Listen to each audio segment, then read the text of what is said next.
मुळात असं झालंय, सुपर प्रवक्त्यांचा प्रॉब्लेम हा झालाय की सुपर प्रवक्त्यांना सुपर उद्धव ठाकरेंची भीती वाटायला लागली आहे का नाव घ्यायला. सुपर उद्धव ठाकरेंनी सगळ्या चंद्रपूरचं कान घडवून आणलं आणि सुपर प्रवक्त्यांना याबद्दल कल्पना सुद्धा नव्हती. त्यामुळे सुपर प्रवक्त्यांनी आता काय झालं, सुपर प्रवक्ते काय करतायत, आता चंद्रपूरचे नगरसेवक तर गेले. आता लहानपणी जी आपण गोष्ट ऐकलेली, अगं अगं म्हशी मला कुठे नेशी, अशी अवस्था संजय राऊतांची झाली आहे. त्यामुळे असं बोलावं लागतं त्यांना, तो त्यांचा भाग आहे बोलण्याचा, न बोलून सांगतील कोणाला, अशी त्यांची अवस्था झाली आहे.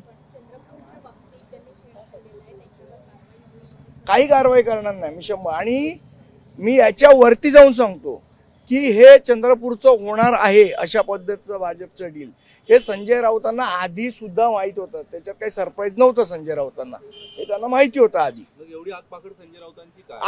आता करायचं काय, आता शेवट जे आपण बोललोय त्याच्या विपरीत घडतंय, तर मग मी मारल्यासारखं करतो, तू रडल्यासारखं कर, आणि म्हशीवर बसून अगं अगं म्हशी मला कुठे नेशी, अशी अवस्था झाली आहे त्यांची.